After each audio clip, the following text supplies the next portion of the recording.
Magandang umaga po sa inyong lahat, lalong-lalo na po sa iyo, Kuya Chris. Sumulat ako para ibahagi itong kwentong aking karanasan mula sa tinatawag na aswang. Tawagin niyo na lamang po ako sa pangalang Isagani Ramirez. 42 taong gulang. Ipinanganak at lumaki sa liblib na bayan na itago na lang sa pangalang Santa Milina. Para na din sa seguridad ng mga taong naninirahan ngayon at sa mga susunod pang henerasyon. Isang lugar na madalas mapuno ng usok ng siga tuwing dapit hapon. Isang baryong tila lumulutang sa pagitan ng latian at taniman ng tubo sa parte ng Visayas. Hindi ko alam kung makararating sa marami ang aking paglalahad. Subalit naniniwala ako na may mga bagay na hindi dapat manahimik lamang sa alaala. Ang gabing ito ay hindi na dapat balikan. Subalit kailangan ko itong maisiwalat. Sapagkat ako mismo ang buhay na patunay na may nilalang sa mundong ito na hindi kayang ipaliwanag ng siyensya o lohika. Ako na isang ordinaryong magsasaka ay naging saksi sa takot na bumalot sa Santa Milina. Isang takot na nagsimula sa pag-iyak ng isang sanggol at natapos sa katahimikang mas malakas pa sa kulog.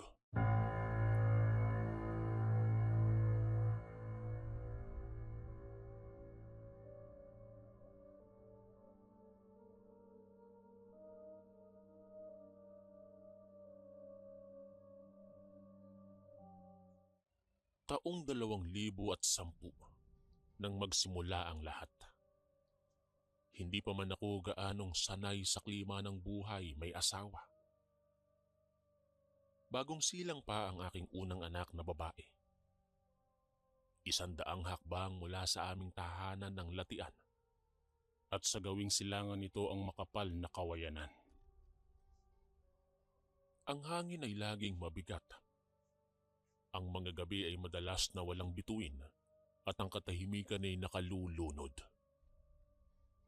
Ang aming bahay ay kawayan at pawid pa noon, malayo sa kalyeng sementado. Ang ilaw namin ay gasera lamang at ang tunog ng gabi ay ingay ng mga kuliglig at mahinang tilamsik ng tubig mula sa latian.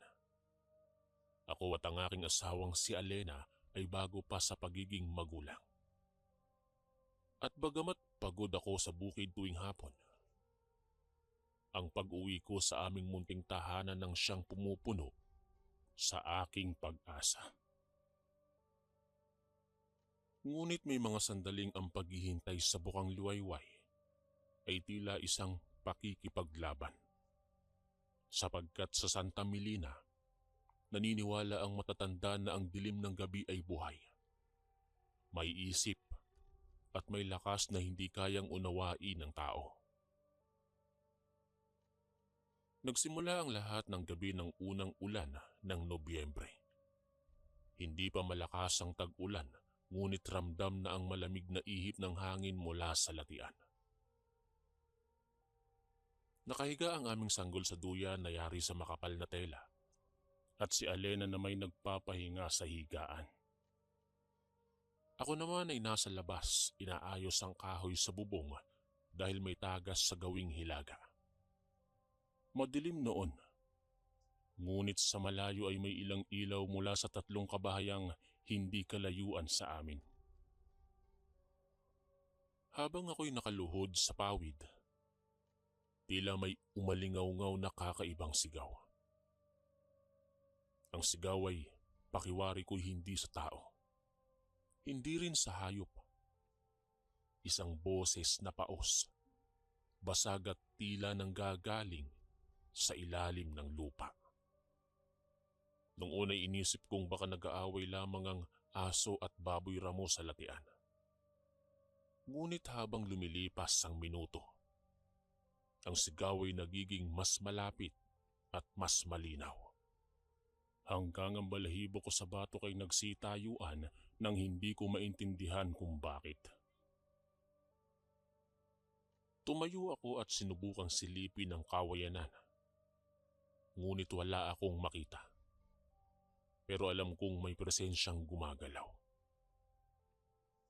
Nang pumasok ako sa bahay, napansin ko ang kakaibang kilos ni Alena.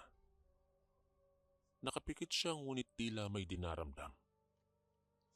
Ang aming sanggol naman ay hindi umiiyak, ngunit marahang humihikbi na parang nakararamdam ng lamig o takot. Ang lampara ay nanginginig ang ilaw na parabang may pumapagaspas sa paligid. Ang pakiramdam ko noon ay may matang nakatingin sa amin, ngunit wala naman akong makitang kahit isang tao o kahit na ano. Kinabukasan, kumalat ang balitang may kinuhang sanggol sa kabilang dulo ng baryo. Ang mag-asawang sina Densyo at Maricel, 1 linggo pa lamang mula ng manganak, ay natagpo ang nakabukas ang bintana sa kanilang silid at wala na ang kanilang anak. Walang bakas ng dugo, walang yapak ng tao, wala kahit sa hayop.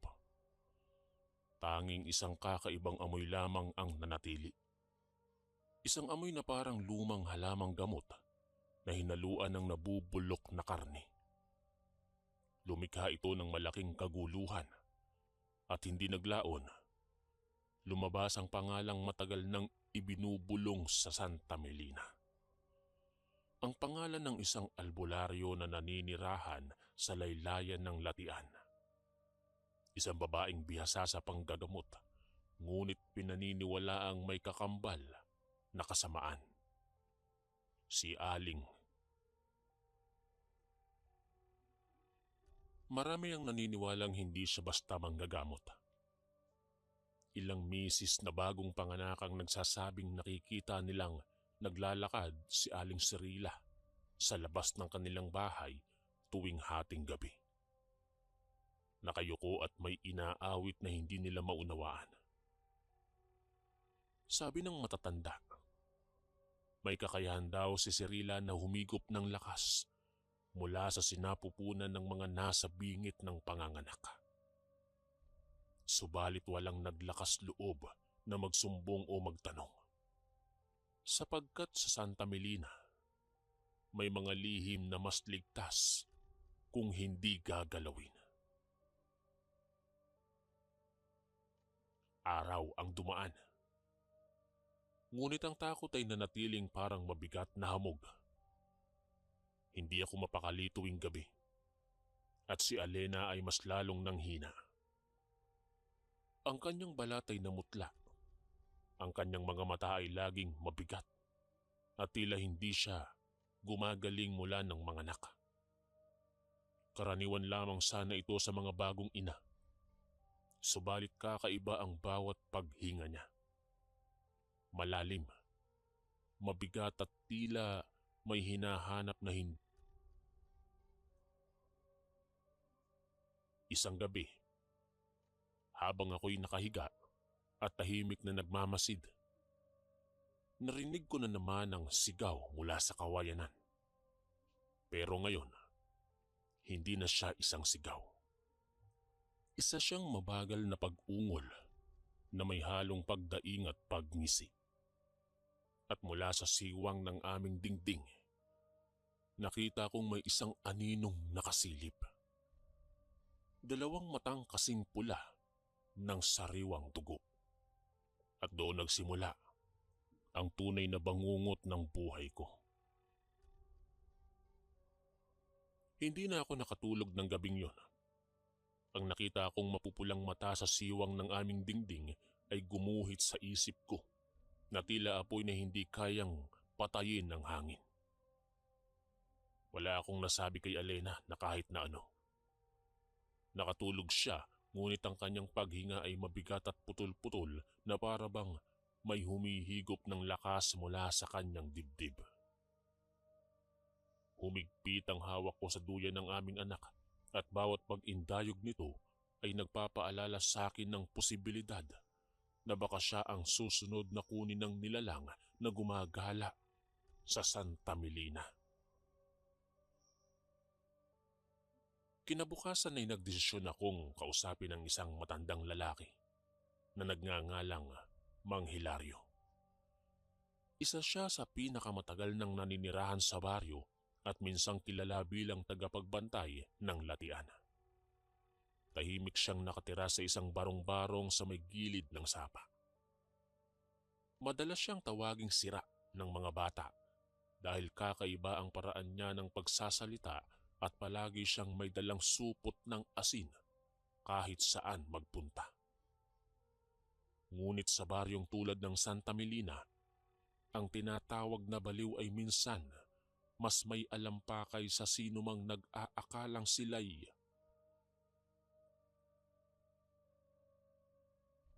paglapit ko sa kanya, agad niyang itinaas ang kanyang tingin sa akin. At sa sandaling iyon ay alam kong batid niya ang dahilan ng aking pagpunta. Lumapit ako at binati siya, ngunit hindi siya tumugon. Sa halip ay gumuhit ang kanyang tingin sa aking balikat, kung saan natutulog ang aking anak. Hindi ko alam kung bakit, ngunit napalunok ako ng walang dahilan. Maya-maya pa'y sa wakas ay nagsalita siya, mahina na halos pabulong. May anino sa likod ng latian. Matagal na siyang hindi nagpapakita. Ngunit kapag dumating ang unang ulan ng Nobyembre,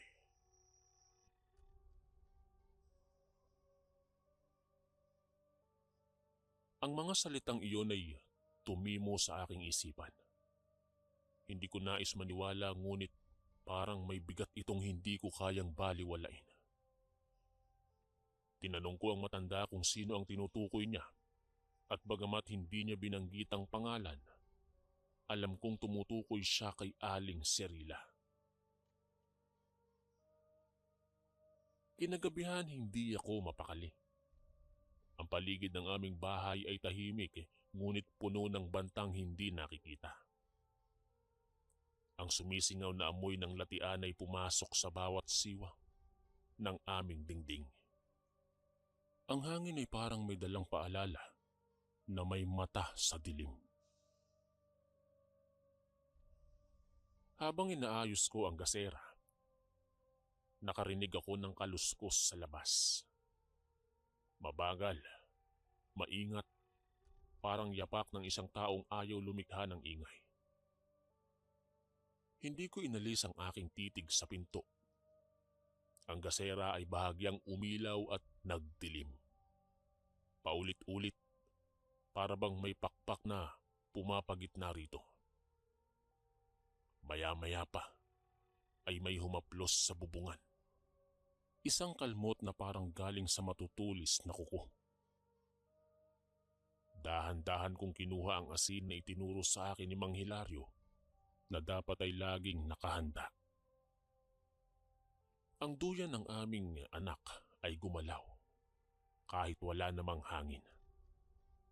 Ang anak ko na dati mahimbing na natutulog ay biglang umiyak ng malakas. Hindi yaong karaniwang pag-iyak, kundi parang pag-iyak na namamalayan ng panganib. Si Alena naman ay biglang nagising at hinawakan ng kanyang dibdib. Ramdam kong muli ang panginginig ng kanyang katawan. Agad akong lumapit sa duyan. Inilibot ko ang asin sa paligid nito at umusal ng dasal na hindi ko alam kung tama ba. Ngunit yun lamang ang alam kong gawin sa sandaling yon. Ang takot ay umuukit sa balat ko na para bang may malamig na kamay na dumadampi sa batok ko. Maya-maya pa'y narinig ko ang isang tinig sa labas. Malutong at mababa. Naunay animoy bulong lamang, ngunit habang lumilipas ang segundo, ito ay nagiging malinaw. At malinaw na tinatawag ang pangalan ng aking asawa. Hindi iyon boses ng lalaki. Hindi rin boses ng bata. Isa yung tinig na parang mula sa isang tuyong lalamunan, puno ng uhaw at pagnanasa. Maya-maya pa'y muli nitong binigkas ang pangalan ng aking asawa na mas mahaba, mas masidhing parang nag-aanyaya. Si Alena ay halos mailabas ang hininga. Ang kanyang mata ay dahan-dahang bumukas. Malabo ang tingin na para bang nasa ilalim siya ng isang mahirap ipaliwanag na hipnotismo. Hinawakan ko ang kanyang balikat. Ngunit nang aking gawin ito ay tila bumigat ang kanyang katawan at hindi siya makagalaw. At doon ko napansin ang isang anyo sa labas ng aming bintana. Hindi ko maaninag ang kabuuan. Ngunit ang hugis ay tila baluktot. Mahaba ang mga bisig at ang ulo ay nakayuko. At muli kong nakita ang parehong mapupulang mata nito. Gumapang ang lamig sa buong katawan ko. Gusto kong sumigaw ngunit naipit ang boses ko sa aking lalamunan. Ang nilalang na iyon ay hindi gumagalaw ngunit alam kong nakatingin ito sa aming anak. At doon ko naalala ang sinabi ng matanda. Hindi lang siya basta nagugutom. Humahanap siya ng bata. Humahanap siya ng dugo. Sumingit sa hangin ang amoy ng tuyong dahon at nabubulok na halaman. Ang nilalang sa labas ay bahagyang nagtaas ng ulo at sa unang pagkakataon ay nakita ko ng mas malinaw ang kanyang muka. Payat, lubog ang mga pisngi at ang labi ay tuyong-tuyo na para bang sanay lamang sa dugo at hindi sa tubig. Maya-maya pa'y naglaho siya. Walang yapak, walang kahit na anong tunog na parang kinain ng mismong dilim ang kanyang kaanyuan. Napaupo ako sa sahig. Hinihingal, nanginginig at halos manlumo. Niyakap ko ang aking anak at si Alena ay muling nakatulog. Ngunit ang kanyang dibdib ay lalong bumigat. Pakiramdam ko ay may unti-unting kumukuha ng kanyang lakas sa tuwing lumalapit ang nilalang na yon. Kaya't kinabukasan ay nagpunta ako sa latian. Ayaw ko mang gawin iyon, ngunit alam kong kailangan ko nang harapin ang pinagmumula ng lahat. Sa gitna ng mga damong matataas at tubig na halos kulay itim, naroon ang lumang kubo ni Aling Serila. Ang pinto nito ay bahagyang nakabukas. Mula sa loob ay may kumakalat na usok na amoy halamang gamot. Ngunit ang pinakamalakas na amoy sa lahat ay hindi ko inaasahan. Ang amoy ng bagong panganak na sanggol. At noon ko naunawaan. Hindi ko pag-aari ang takot na bumabalot sa Santa Melina. Ang mga gabi ay hindi namin panahon. May nagmamay-ari ng dilim dito. At nandito siya. Hindi dapat ako pumunta sa latian. Ngunit may mga sandaling mas nakakatakot ang kawalan ng kaalaman kaysa ang harapin ng katotohanan. Ang kubo ni Aling Serila ay tila isang sugat sa gitna ng latian. Nakalubog ito sa putik. Ang bahagi ng dingding ay kinain na ng lumot. At ang bubong ay halos bumibigay sa bigat ng mga tuyong dahon na nakapatong dito na napakarami. Ngunit sa kabila ng itsura nitong halos magiba, may kakaibang tibok ng buhay sa paligid. Isang katahimikang hindi natural. Isang katahimikang parang nagbabantay. Humakbang ako sa pilapil. Inuulan ng mga patak mula sa mga dahon ng kawayan. Hindi ako sigurado kung takot o galit ang pangunahing dahilan kung bakit ako naroroon. Ang alam ko lang, hindi ako papayag na kunin ng nilalang na yon ang aking anak. Hindi ko hahayaang masundan namin ang kapalaran ng ibang naglaho sa Santa Melina. Habang papalapit ako, mas lumalakas ang amoy na matagal ko nang naaamoy. Isang amoy ng tuyong ugat ng halaman na may halong bahagyang malansang amoy. Ang amoy ng isang bagay na hindi dapat ginagalaw ng ordinaryong tao. Ang pintuan ng kubo ay nakabukas ng kaunti, sapat upang makita ang loob nito. Subalit bago ako tumingin, napansin ko ang mga marka sa lupa. Pabilog at hugis na tila simbolo. Iginuhit gamit ang putik at abo. Hindi ko alam kung anong kahulugan, ngunit alam kong hindi iyon ordinaryong ukit mula sa isang batang naglalaro. Pumasok ako at ang loob ng kubo ay madilim. Tanging isang maliit na liyab ng kandila ang nagbibigay liwanag sa silid. Ang sahig ay may nakalatag na mga botelya ng langis, dahon at mga tuyot na pinagtagpi-tagping bahagi ng halaman. Sa dulong bahagi ay mayroong isang lamesang kawayan na puno ng papel na parang may luma pang sulat. Mga pahinang halos nagdidikit-dikit na sa edad. Sa gitna ng kubo, naroon ang isang bagay na hindi ko inaasahan. Isang duyan. Malinis ang tela, kasing linis ng bagong labang damit. At sa ibabaw nito, may maliit na kumot. Hindi ko narinig ang iyak ng sanggol, ngunit ang pakiramdam ko ay hindi yung duyang walang laman. Ang buong paligid ay humihinga at humahabol naman ako sa sariling paghinga. Maya-maya pa ay isang bulong ang aking narinig sa kabilang sulok ng kubo. Hindi ko nakita agad, ngunit alam kong may nakatingin sa akin. Isang presensya na hindi ko dapat kinaharap ng mag-isa. Nang tuluyan kong masilayan ang aninong gumagalaw, nakita ko siya. Si Aling Serila. Hindi ko alam ang eksaktong edad niya, ngunit malinaw na ang kanyang balat ay parang tuyong balat ng puno. Ang mga mata niya'y may kakaibang ningning na parang apoy na laging naghihintay ng pagkakataong lumiyab.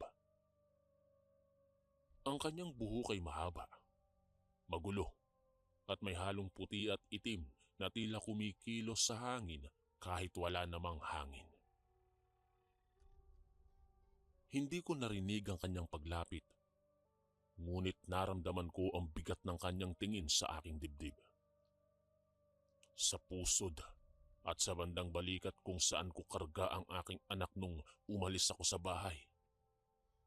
Parang alam niya ang tibok ng dugo ng bawat taong papalapit sa kanyang kubo. Hindi siya nagsalita, ngunit sa katahimikang iyon, ngayon ko narinig ang tunay na tunog ng latian. Huni ng mga insektong hindi ko kailanman narinig sa ibang lugar. Paglagaslas ng tubig na tila may lumalangoy sa ilalim nito. At ang pag-ungol ng hangin na parang tinig ng libu-libong kaluluwa. Habang tumatagal, unti-unting nauunawaan ko ang dahilan ng pangamba ng buong Santa Melina. Si Aling Serila ay hindi basta albularyo. Siya ang tagapag-ingat ng isang lumang kasunduan. At ang aswang na gumagala sa gabi ay hindi lamang basta nilalang. Ito ay kanyang iniingatan, kanyang pinakakawalan at kanyang pinakakain. Habang nakatitig ako sa duyan, naramdaman kong hindi ako dapat manatili. Ang kubo ay tila nagbago ng anyo habang tumatagal ako sa loob. Ang mga ilaw ay umiikot at ang sahig ay tila humihinga kasama ko.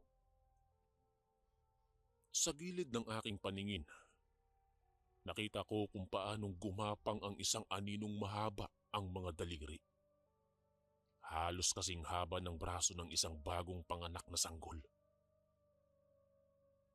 Noon ko naisip ang isang katotohanang hindi ko kayang itanggi.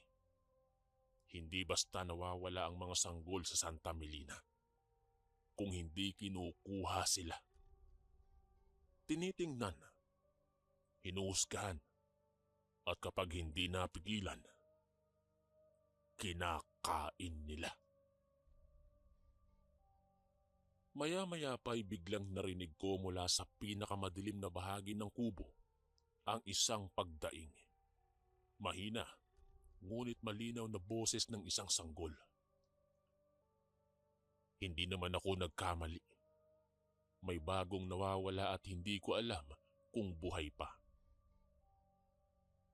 Umatras ako ng dahan-dahan. Ang anino ay hindi kumikilos.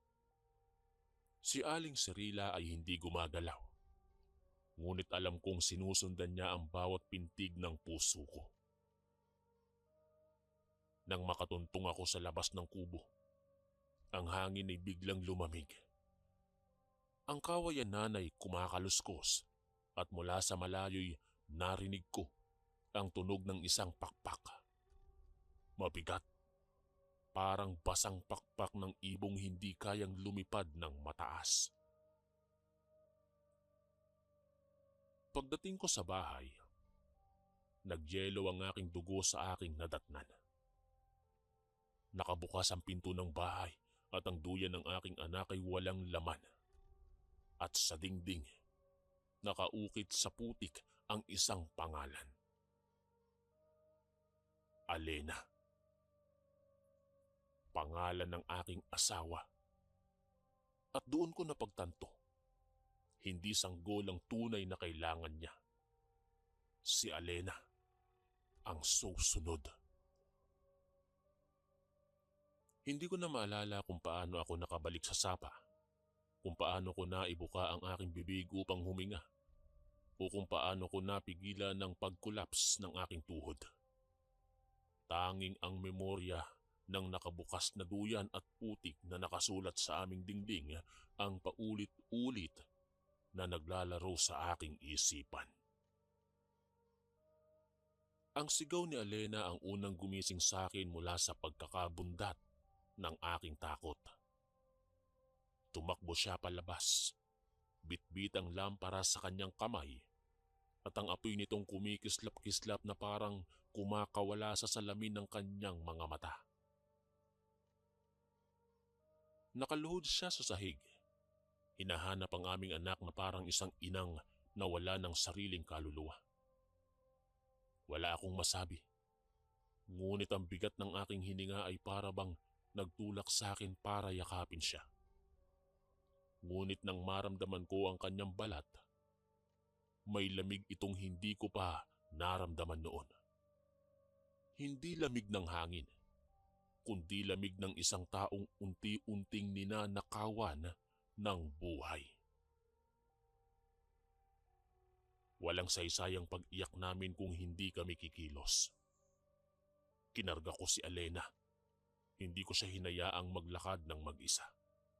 Sapagkat parang ang bawat hakbang niya ay may kapalit na sandali ng kanyang lakas.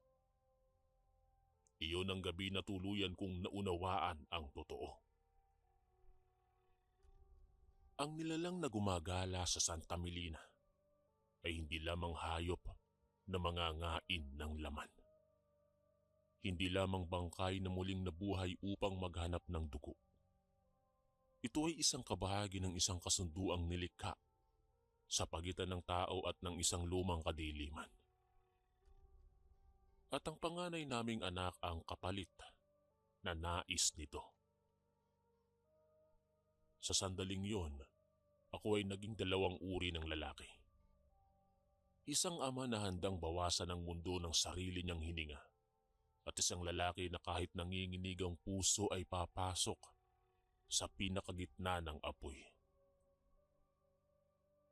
Kinuha ko ang asin at itinali ko sa aking baywang. Dala-dala ang isang kutsilyo na minana ko pa sa aking ama. Karga ko ang aking asawang halos wala ng malay at tumakbo kami patungo sa iisang lugar na alam kong pinagmumulan ng kasamaan. Walang iba kundi ang latian na tinitirhan ni Aling Cirila. Sa bawat hakbang, naririnig ko ang tinig ng tubig na hinahati ang aking mga paa.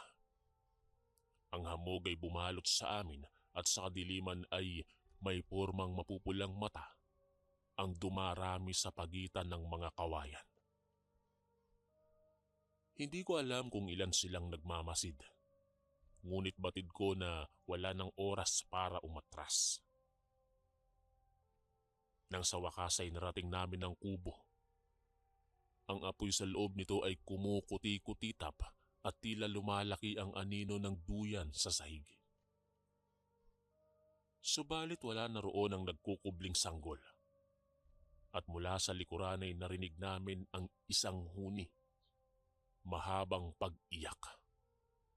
Ngunit tila inuubos ang kanyang lakas ng munting baga. Hindi ko alam kung saan nanggaling ang lakas na yon. Pero nilagay ko si Alena sa lupa at isinandal ko siya sa isang punong kawayan. Nang magawa ko yun, inikot ko ang asin sa paligid niya. At ang hangin ay biglang nanahimik na parang may tumigil sa paghinga. Pagharap ko, naroon siya na parang wala siyang pinanggalingan. Si Aling Cirila. Ang kanyang muka ay hindi na mukha ng isang tao, kundi isang bagay na hinubog ng gutom ng daang-daang taon. Ang kanyang ngiti ay hindi pang tao, malalim, malapad at puno ng pangakong walang sinumang nilalang ang dapat tanggapin. At sa kanyang bisig, naroon ang aming anak. Hindi umiiyak, hindi rin gumagalaw, ngunit may hininga at nakita kong may pag-asa. Lumapit siya sa akin, ngunit hindi ang kanyang paa ang naglalakad kundi ang mga kuko niyang humahaplos sa lupa. Ang kanyang tinig ay lumabas na parang usok mula sa isang apoy ng bangkay. Isang buhay kapalit ng lakas na aking pinantayan. Yan ang kanyang winika. At noon ko naunawaan ang kasunduang tinakbuhan ng Santa Melina. Tuwing unang ulan ng Nobyembre, isang sanggol ang kukunin. Isang kapalit sa hindi ko alam na sumpa. Kasunduan ng mga ninuno naming binalot ang bawal na kaalaman. Hindi ko alam kung sino ang pumirma para sa bayan namin, ngunit narito ang bunga ng kanilang kasakiman para sa proteksyon. At ako, isang ama, narito upang sirain ang sumpa na hindi ko sinadya. Iniharap ko ang kutsilyo at saka ko binuksan ang supot ng asin. Pumikit ako at sa isang iglap ay nakita ko ang aking sarili na nakikipag-away hindi lamang sa isang nilalang, kundi sa anino ng nakaraan.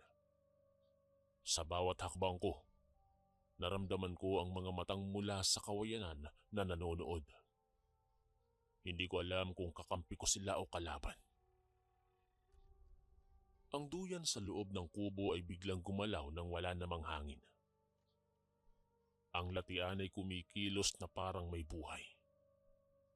Ang mundo ay tila huminto sa pagitan ng dalawang paghinga.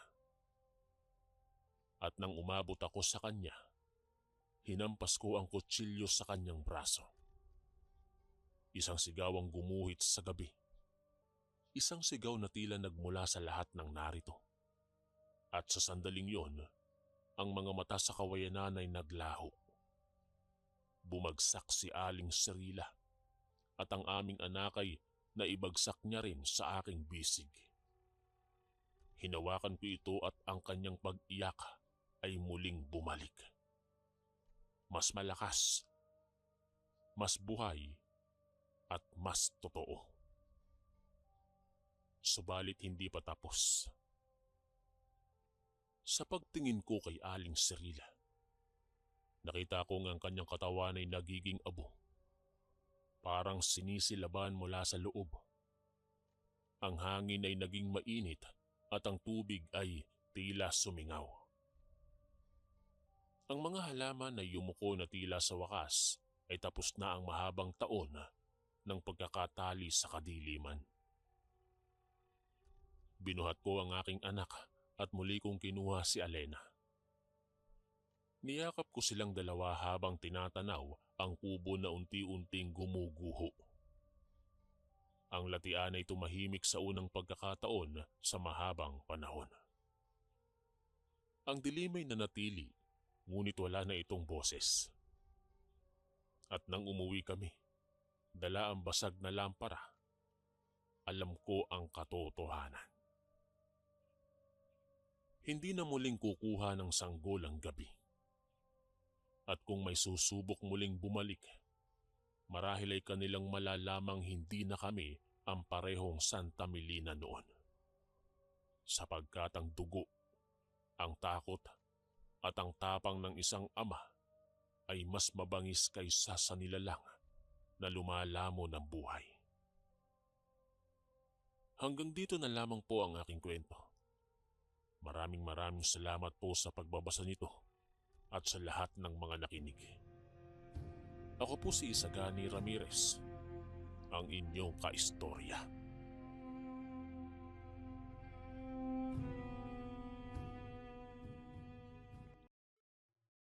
Magandang umaga po sa inyong lahat, lalong-lalo na po sa iyo, Kuya Chris.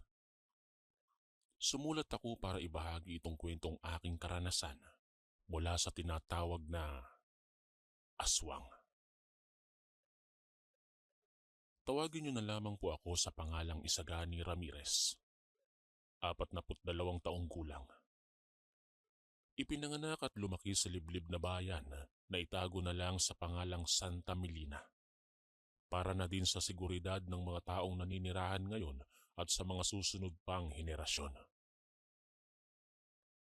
Isang lugar na madalas mapuno ng usok ng siga tuwing dapit hapon.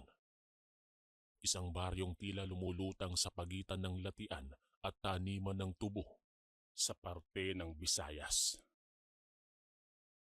Hindi ko alam kung makararating sa marami ang aking paglalahad.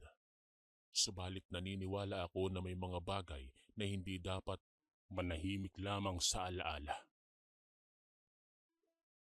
Ang gabing ito ay hindi na dapat balikan. Subalit kailangan ko itong maisiwalat.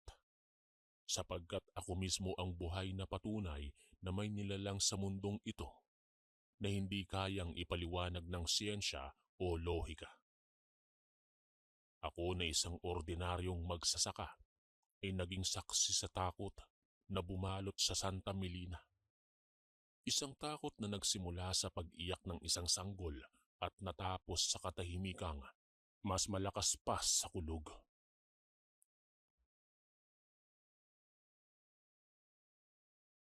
Taong 2010 nang magsimula ang lahat. Hindi pa man ako gaanong sanay sa klima ng buhay may asawa.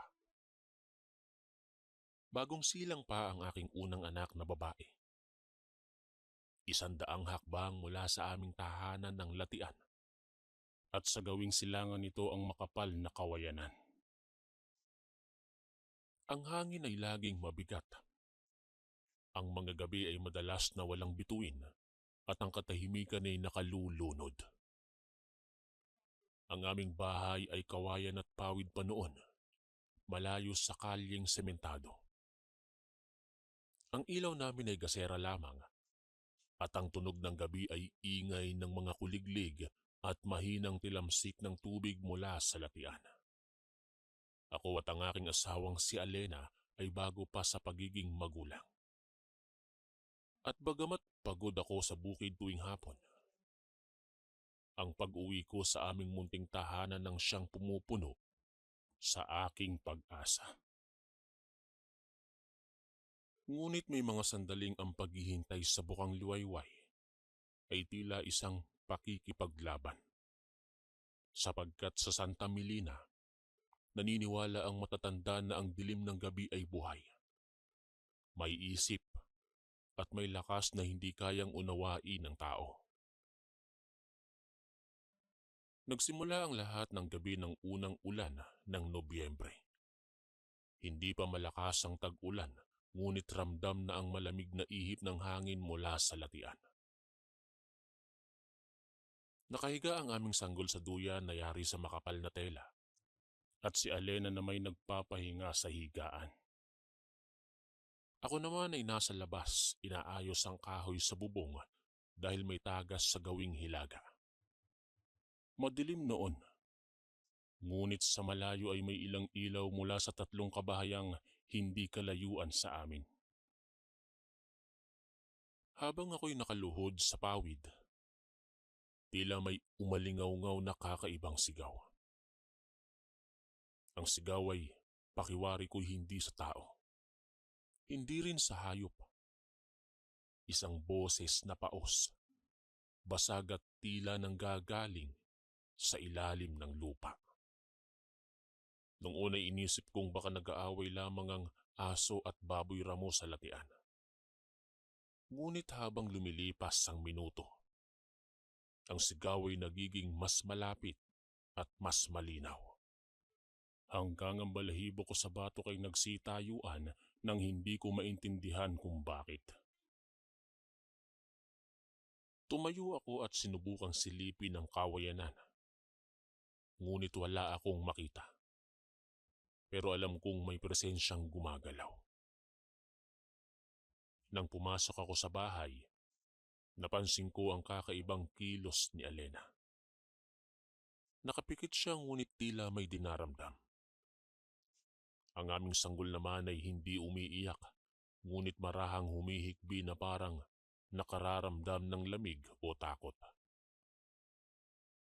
Ang lampara ay nanginginig ang ilaw na parabang may pumapagaspas sa paligid. Ang pakiramdam ko noon ay may matang nakatingin sa amin, ngunit wala naman akong makitang kahit isang tao o kahit na ano. Kinabukasan, kumalat ang balitang may kinuhang sanggol sa kabilang dulo ng baryo.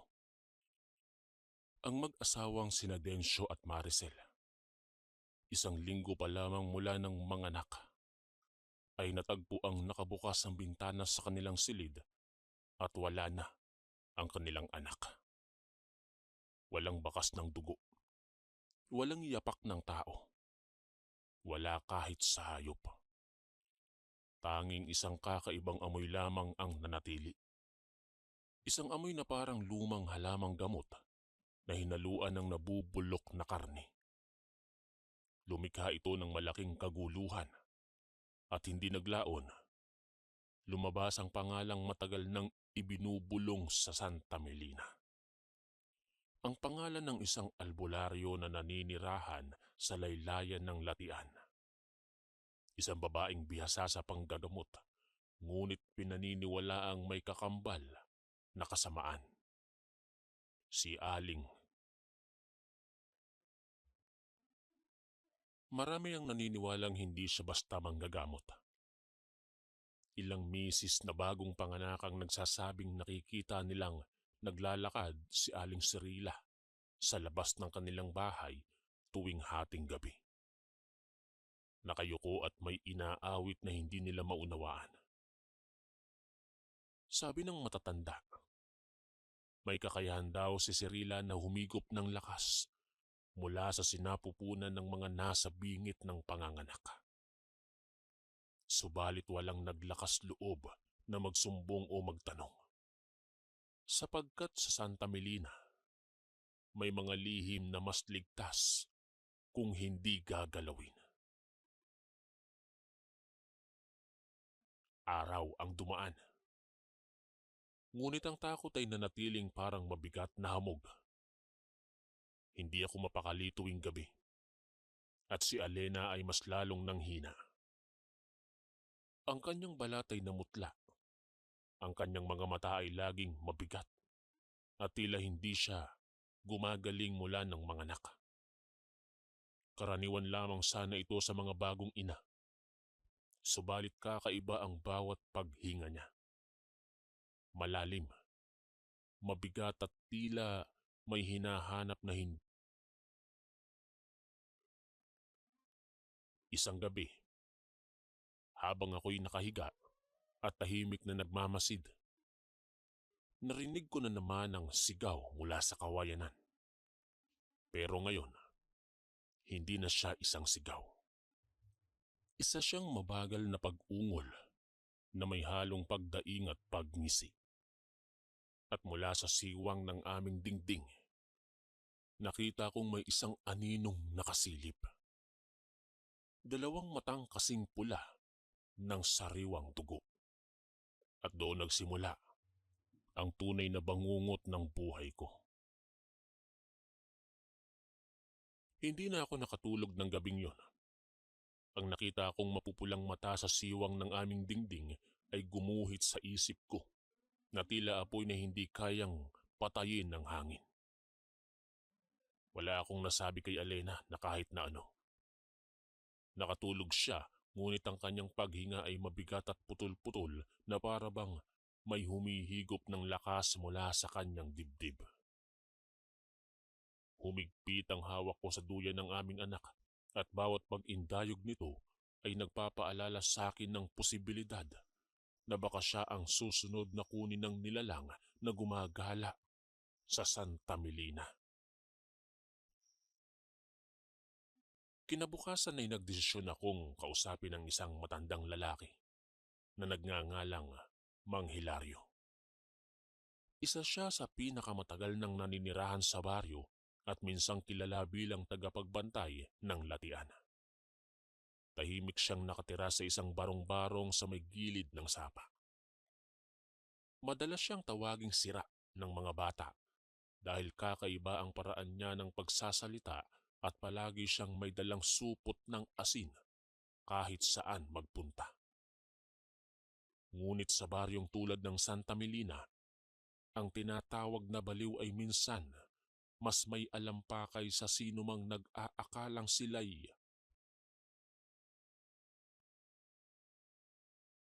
paglapit ko sa kanya. Agad niyang itinaas ang kanyang tingin sa akin. At sa sandaling iyon ay alam kong batid niya ang dahilan ng aking pagpunta. Lumapit ako at binati siya, ngunit hindi siya tumugon. Sa halip ay gumuhit ang kanyang tingin sa aking balikat, kung saan natutulog ang aking anak. Hindi ko alam kung bakit, ngunit napalunok ako ng walang dahilan. Maya-maya pa sa wakas ay nagsalita siya, mahina na halos pabulong. May anino sa likod ng latian. Matagal na siyang hindi nagpapakita. Ngunit kapag dumating ang unang ulan ng Nobyembre,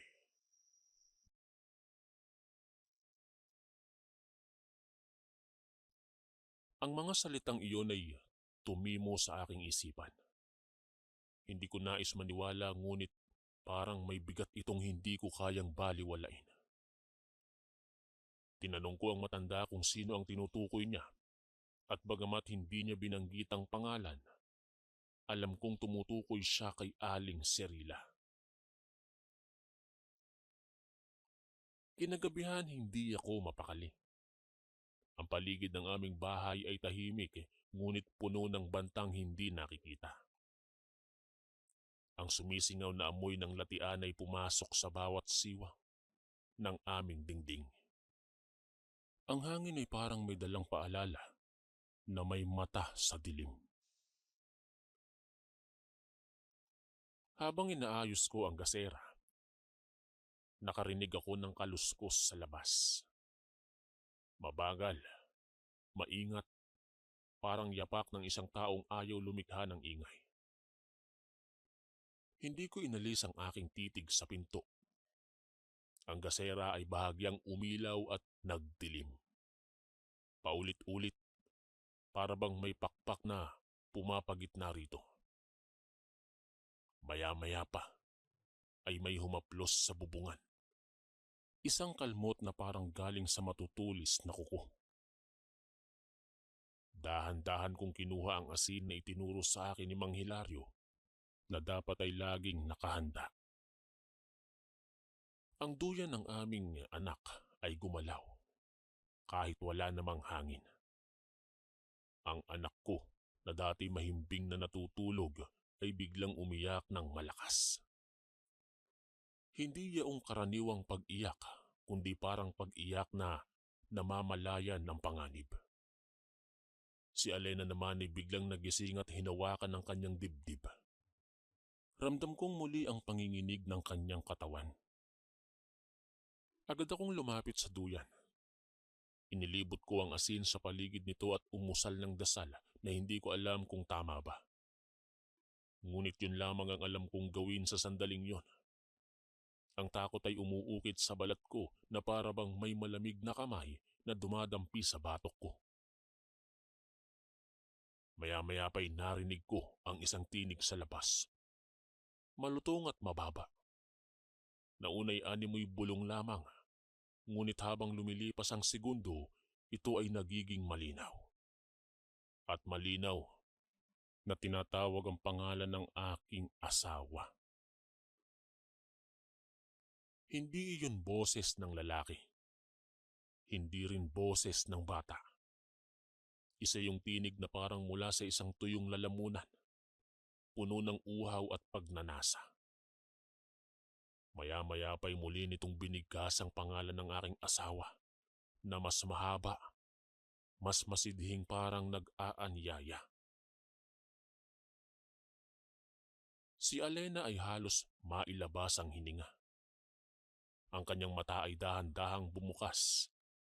Malabo ang tingin na para bang nasa ilalim siya ng isang mahirap ipaliwanag na hipnotismo. Hinawakan ko ang kanyang balikat. Ngunit nang aking gawin ito ay tila bumigat ang kanyang katawan at hindi siya makagalaw. At doon ko napansin ang isang anyo sa labas ng aming bintana. Hindi ko maaninag ang kabuuan. Ngunit ang hugis ay tila baluktot. Mahaba ang mga bisig at ang ulo ay nakayuko. At muli kong nakita ang parehong mapupulang mata nito. Gumapang ang lamig sa buong katawan ko. Gusto kong sumigaw ngunit naipit ang boses ko sa aking lalamunan. Ang nilalang na iyon ay hindi gumagalaw, ngunit alam kong nakatingin ito sa aming anak. At doon ko naalala ang sinabi ng matanda. Hindi lang siya basta nagugutom. Humahanap siya ng bata. Humahanap siya ng dugo. Sumingit sa hangin ang amoy ng tuyong dahon at nabubulok na halaman. Ang nilalang sa labas ay bahagyang nagtaas ng ulo at sa unang pagkakataon ay nakita ko ng mas malinaw ang kanyang muka. Payat, lubog ang mga pisngi at ang labi ay tuyong-tuyo na para bang sanay lamang sa dugo at hindi sa tubig. Maya-maya pa'y naglaho siya. Walang yapak, walang kahit na anong tunog na parang kinain ng mismong dilim ang kanyang kaanyuan. Napaupo ako sa sahig. Hinihingal, nanginginig at halos manlumo. Niyakap ko ang aking anak at si Alena ay muling nakatulog. Ngunit ang kanyang dibdib ay lalong bumigat. Pakiramdam ko ay may unti-unting kumukuha ng kanyang lakas sa tuwing lumalapit ang nilalang na yon. Kaya't kinabukasan ay nagpunta ako sa latian. Ayaw ko mang gawin iyon, ngunit alam kong kailangan ko nang harapin ang pinagmumula ng lahat. Sa gitna ng mga damong matataas at tubig na halos kulay itim, naroon ang lumang kubo ni Aling Serila. Ang pinto nito ay bahagyang nakabukas. Mula sa loob ay may kumakalat na usok na amoy halamang gamot. Ngunit ang pinakamalakas na amoy sa lahat ay hindi ko inaasahan ang amoy ng bagong panganak na sanggol. At noon ko naunawaan, hindi ko pag-aari ang takot na bumabalot sa Santa Melina. Ang mga gabi ay hindi namin panahon. May nagmamay-ari ng dilim dito. At nandito siya. Hindi dapat ako pumunta sa Latian. Ngunit may mga sandaling mas nakakatakot ang kawalan ng kaalaman kaysa ang harapin ng katotohanan. Ang kubo ni Aling Serila ay tila isang sugat sa gitna ng Latian. Nakalubog ito sa putik. Ang bahagi ng dingding ay kinain na ng lumot. At ang bubong ay halos bumibigay sa bigat ng mga tuyong dahon na nakapatong dito na napakarami. Ngunit sa kabila ng itsura nitong halos magiba, may kakaibang tibok ng buhay sa paligid. Isang katahimikang hindi natural. Isang katahimikang parang nagbabantay. Humakbang ako sa pilapil. Inuulan ng mga patak mula sa mga dahon ng kawayan. Hindi ako sigurado kung takot o galit ang pangunahing dahilan kung bakit ako naroroon. Ang alam ko lang, hindi ako papayag na kunin ang nilalang na yon ng aking anak. Hindi ko hahayaang masundan namin ang kapalaran ng ibang naglaho sa Santa Melina. Habang papalapit ako, mas lumalakas ang amoy na matagal ko nang naaamoy. Isang amoy ng tuyong ugat ng halaman na may halong bahagyang malansang amoy. Ang amoy ng isang bagay na hindi dapat ginagalaw ng ordinaryong tao. Ang pintuan ng kubo ay nakabukas ng kaunti, sapat upang makita ang loob nito. Subalit bago ako tumingin, napansin ko ang mga marka sa lupa. Pabilog at hugis na tila simbolo. Iginuhit gamit ang putik at abo. Hindi ko alam kung anong kahulugan, ngunit alam kong hindi iyon ordinaryong ukit mula sa isang batang naglalaro. Pumasok ako, at ang loob ng kubo ay madilim. Tanging isang maliit na liyab ng kandila ang nagbibigay liwanag sa silid. Ang sahig ay may nakalatag na mga botelya ng langis, dahon, at mga tuyot na pinagtagpi-tagping bahagi ng halaman. Sa dulong bahagi ay mayroong isang lamesang kawayan na puno ng papel na parang may luma pang sulat. Mga pahinang halos nagdidikit-dikit na sa edad. Sa gitna ng kubo, naroon ang isang bagay na hindi ko inaasahan. Isang duyan. Malinis ang tela, kasing linis ng bagong labang damit. At sa ibabaw nito, may maliit na kumot. Hindi ko narinig ang iyak ng sanggol, ngunit ang pakiramdam ko ay hindi yung duyang walang laman.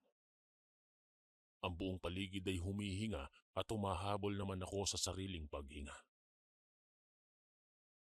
Maya-maya pa ay isang bulong ang aking narinig sa kabilang sulok ng kubo.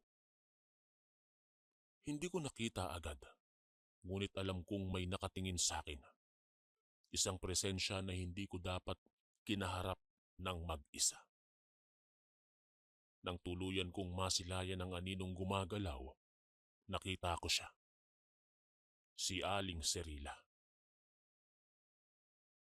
Hindi ko alam ang eksaktong edad niya, ngunit malinaw na ang kanyang balat ay parang tuyong balat ng puno.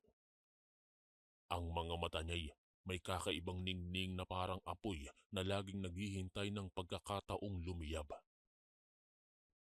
Ang kanyang buhok ay mahaba, magulo, at may halong puti at itim na tila kumikilos sa hangin kahit wala namang hangin.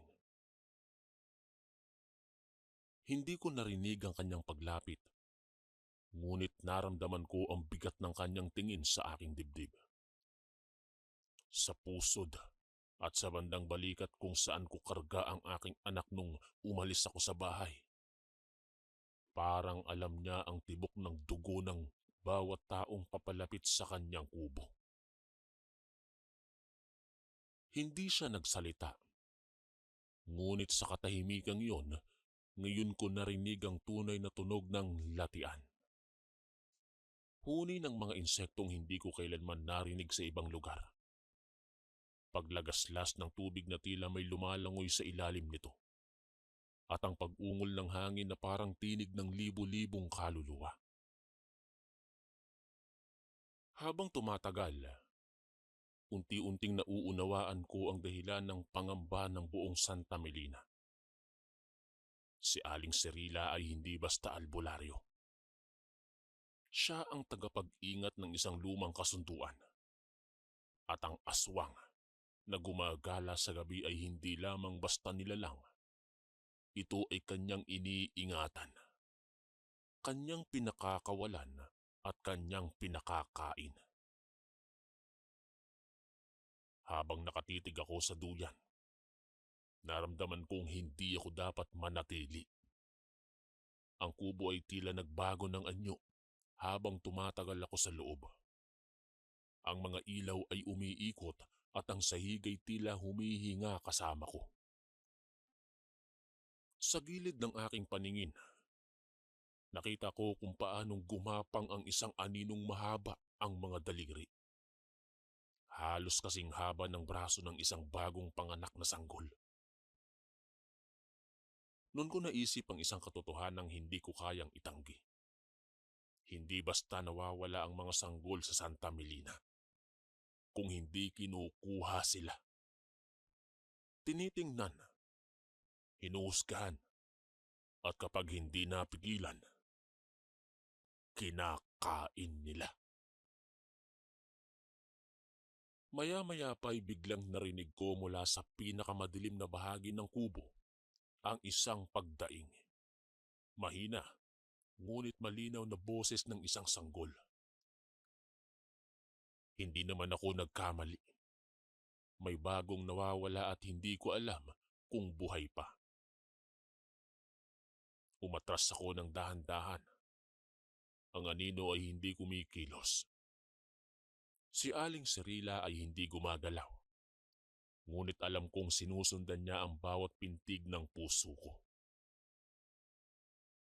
Nang makatuntong ako sa labas ng kubo, ang hangin ay biglang lumamig. Ang kawayanan ay kumakaluskos at mula sa malayo'y narinig ko ang tunog ng isang pakpak. Mabigat, parang basang pakpak ng ibong hindi kayang lumipad ng mataas. Pagdating ko sa bahay, nagyelo ang aking dugo sa aking nadatnan. Nakabukas ang pinto ng bahay at ang duyan ng aking anak ay walang laman. At sa dingding, nakaukit sa putik ang isang pangalan. Alena. Pangalan ng aking asawa. At doon ko napagtanto, hindi sanggol ang tunay na kailangan niya. Si Alena ang susunod. Hindi ko na maalala kung paano ako nakabalik sa sapa, kung paano ko naibuka ang aking bibig upang huminga, o kung paano ko napigilan ng pagkulaps ng aking tuhod. Tanging ang memorya ng nakabukas na duyan at putik na nakasulat sa aming dingding ang paulit-ulit na naglalaro sa aking isipan.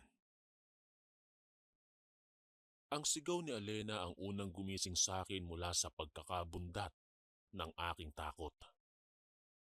Tumakbo siya palabas, bitbit ang lampara sa kanyang kamay, at ang apoy nitong kumikislap-kislap na parang kumakawala sa salamin ng kanyang mga mata. Nakaluhod siya sa sahig. Hinahanap ang aming anak na parang isang inang nawala ng sariling kaluluwa. Wala akong masabi. Ngunit ang bigat ng aking hininga ay para bang nagtulak sa akin para yakapin siya. Ngunit nang maramdaman ko ang kanyang balat, may lamig itong hindi ko pa naramdaman noon. Hindi lamig ng hangin, kundi lamig ng isang taong unti-unting ninanakawan ng buhay. Walang saysayang pag-iyak namin kung hindi kami kikilos. Kinarga ko si Alena. Hindi ko siya hinayaang maglakad ng mag-isa. Sapagkat parang ang bawat hakbang niya ay may kapalit na sandali ng kanyang lakas. Iyon ang gabi na tuluyan kong naunawaan ang totoo. Ang nilalang na gumagala sa Santa Melina ay hindi lamang hayop na mangangain ng laman. Hindi lamang bangkay na muling nabuhay upang maghanap ng dugo. Ito ay isang kabahagi ng isang kasunduang nilikha sa pagitan ng tao at ng isang lumang kadiliman. At ang panganay naming anak ang kapalit na nais nito. Sa sandaling yon, ako ay naging dalawang uri ng lalaki. Isang ama na handang bawasan ang mundo ng sarili niyang hininga, at isang lalaki na kahit nanginginig ang puso ay papasok sa pinakagitna ng apoy. Kinuha ko ang asin at itinali ko sa aking baywang. Dala-dala ang isang kutsilyo na minana ko pa sa aking ama. Karga ko ang aking asawang halos wala ng malay at tumakbo kami patungo sa iisang lugar na alam kong pinagmumulan ng kasamaan. Walang iba kundi ang latian na tinitirhan ni Aling Cirila. Sa bawat hakbang, naririnig ko ang tinig ng tubig na hinahati ang aking mga paa. Ang hamog ay bumalot sa amin at sa kadiliman ay may pormang mapupulang mata ang dumarami sa pagitan ng mga kawayan. Hindi ko alam kung ilan silang nagmamasid, ngunit batid ko na wala ng oras para umatras. Nang sa wakas ay narating namin ang kubo. Ang apoy sa loob nito ay kumukuti-kutitap at tila lumalaki ang anino ng duyan sa sahig. Subalit wala na roon ang nagkukubling sanggol. At mula sa likuran ay narinig namin ang isang huni. Mahabang pag-iyak. Ngunit tila inuubos ang kanyang lakas ng munting baga. Hindi ko alam kung saan nanggaling ang lakas na yon. Pero nilagay ko si Alena sa lupa at isinandal ko siya sa isang punong kawayan. Nang magawa ko yun, inikot ko ang asin sa paligid niya.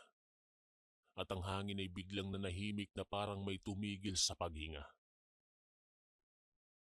Pagharap ko, naroon siya na parang wala siyang pinanggalingan. Si Aling Cirila. Ang kanyang muka ay hindi na mukha ng isang tao, kundi isang bagay na hinubog ng gutom ng daang-daang taon. Ang kanyang ngiti ay hindi pang tao. Malalim, malapad at puno ng pangakong walang sinumang nilalang ang dapat tanggapin. At sa kanyang bisig, naroon ang aming anak.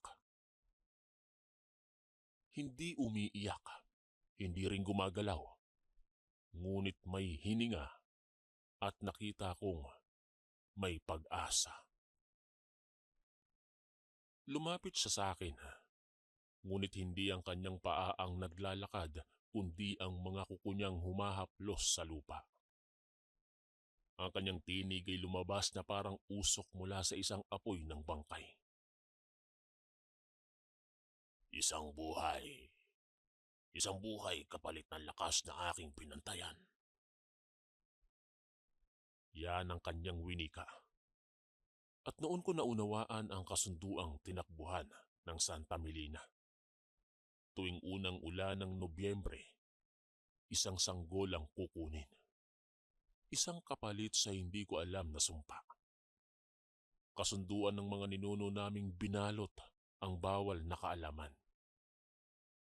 Hindi ko alam kung sino ang pumirma para sa bayan namin, ngunit narito ang bunga ng kanilang kasakiman para sa proteksyon. At ako, isang ama, narito upang sirain ang sumpa na hindi ko sinadya. Iniharap ko ang kutsilyo at saka ko binuksan ang supot ng asin. Pumikit ako at sa isang iglap ay nakita ko ang aking sarili na nakikipag-away hindi lamang sa isang nilalang, kundi sa anino ng nakaraan. Sa bawat hakbang ko, naramdaman ko ang mga matang mula sa kawayanan na nanonood. Hindi ko alam kung kakampi ko sila o kalaban. Ang duyan sa loob ng kubo ay biglang gumalaw nang wala namang hangin. Ang latian ay kumikilos na parang may buhay. Ang mundo ay tila huminto sa pagitan ng dalawang paghinga.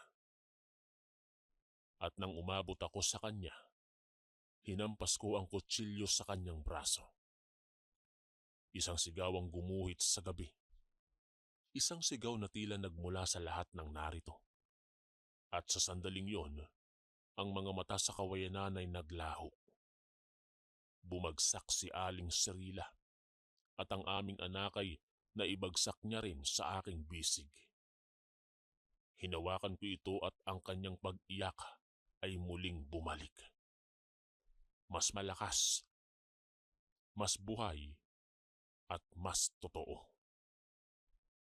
Subalit hindi pa tapos. Sa pagtingin ko kay Aling Sirila, nakita ko ang kanyang katawan ay nagiging abo. Parang sinisilaban mula sa loob. Ang hangin ay naging mainit at ang tubig ay tila sumingaw. Ang mga halaman na yumuko na tila sa wakas ay tapos na ang mahabang taon ng pagkakatali sa kadiliman. Binuhat ko ang aking anak at muli kong kinuha si Alena. Niyakap ko silang dalawa habang tinatanaw ang kubo na unti-unting gumuguho. Ang latian ay tumahimik sa unang pagkakataon sa mahabang panahon. Ang dilim ay nanatili, ngunit wala na itong boses. At nang umuwi kami, dala ang basag na lampara, alam ko ang katotohanan. Hindi na muling kukuha ng sanggol ang gabi. At kung may susubok muling bumalik, marahil ay kanilang malalamang hindi na kami ang parehong Santa Melina noon. Sapagkat ang dugo, ang takot, at ang tapang ng isang ama ay mas mabangis kaysa sa nilalang na lumalamo ng buhay. Hanggang dito na lamang po ang aking kwento. Maraming salamat po sa pagbabasa nito at sa lahat ng mga nakinig.